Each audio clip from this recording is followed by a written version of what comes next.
Yeah, I think the game, to me, we had great rhythm early. You could tell we had like 3 days away from a game because we had like a high level of intensity on both ends, and then it started to wane a little bit in the third, and then we got it back. I was pleased with the defense to hold any team to 19 and 18 points in the second and fourth. And we had 20 assists in the first half, and we ended up with 30. So that's always a good marker for us. And anytime you get a win in this league, you value it, and then you secondary thing I'm thinking about is just the team rhythm and trying to figure out combinations and different environments where we can be effective on offense, and then trying to figure out the best coverages on defense. And we tried a few things tonight, and I'll look at the film and see how effective it was. And then as far as Kevin is concerned, he's just as efficient as he's always been.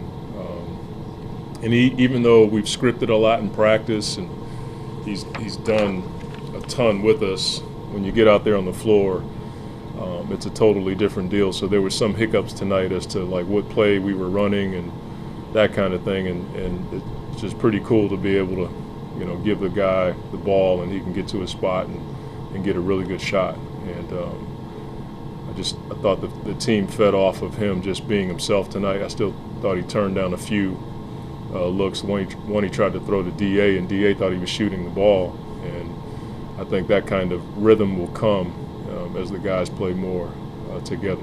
Curious, obviously, put him in, I think, maybe like 2.5 minutes left in the fourth. Was that just to get him a little more time in? Or? Yeah, just, everything right now is about conditioning, but it's also about team conditioning. Down the stretch, even in a game like that where you feel like you have a good chance to win the game, there's certain things that happen in those environments, whether it be a pick and roll coverage where we got to space the floor effectively, or just getting the ball in bounds versus pressure down the stretch. And in those environments, it'll be Chris, Book, and Kevin down there handling the ball. And so I wanted to try to space the minutes out tonight where I could finish with them, and I just wanted them back out there with those guys just to see how it would look. Was there anything?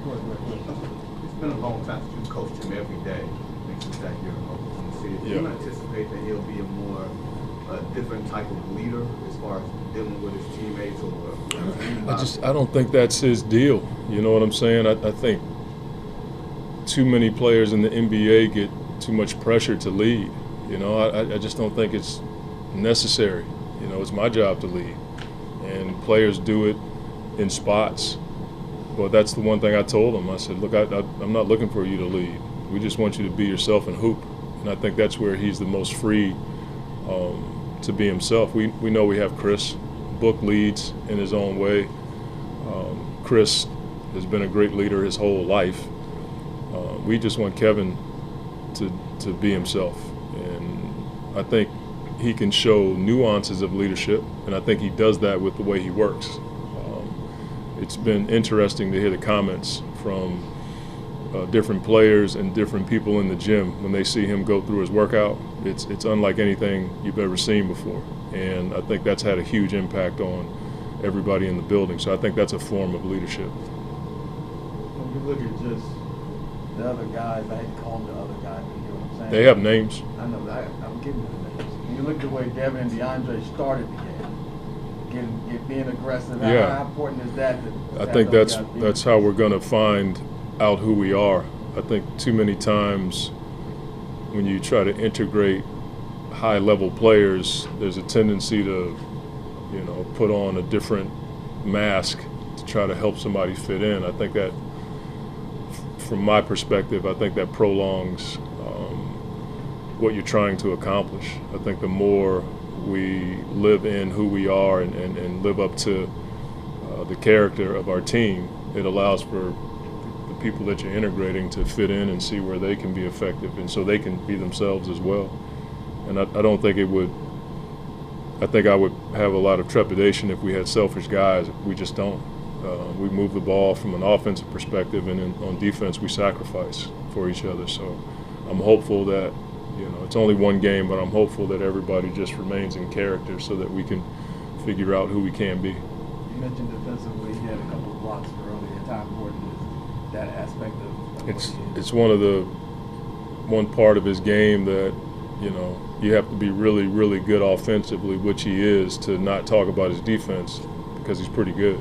It just speaks to how good he is on offense, but most people don't talk about the defense. He's always had a tenacity about him on the ball, and I think that's something that got us going early when he was able to get those 2 block shots, just guarding the ball, and that's something that we pride ourselves on, being able to guard the ball so we don't have to help. On the defense front with Kevin, when he's able to kind of protect the rim on the weak side, do you think that'll give you some leeway to be more aggressive like DeAndre and ball screen coverages with him wrong, or do you still mostly see him as piece of your switching defense? It's hard to say. I mean, you have to play a few more games before you start making declarations about what you can and can't do, but we hope there's a possibility where, because he can rim protect, it may allow for DA to be more aggressive in pick and rolls because you got Kevin sometimes behind you. It just depends. Sometimes you may be guarding a guy that's lifted and you can't get to the rim because you're guarding a guy that can shoot the ball. So that's hard to choreograph all the time. But when he is on the bottom weak side, and sometimes when you're guarding a guy that doesn't shoot it well, you can't be in rim protection. And obviously, with just being the first game, he's still on the bench restriction. But in terms of the rotations, it looks like Devin got to run with just the bench, KD got to run with just the bench. Have you already kind of got an idea of how to stagger that yet? It's too early to say where we're going to be because of the restrictions. Kevin's going to be in a restriction for a while. Not a long while, but he'll be on it for the next week or so at least. Book's coming out of his restriction a little bit, so he's starting to get his normal allotment of minutes.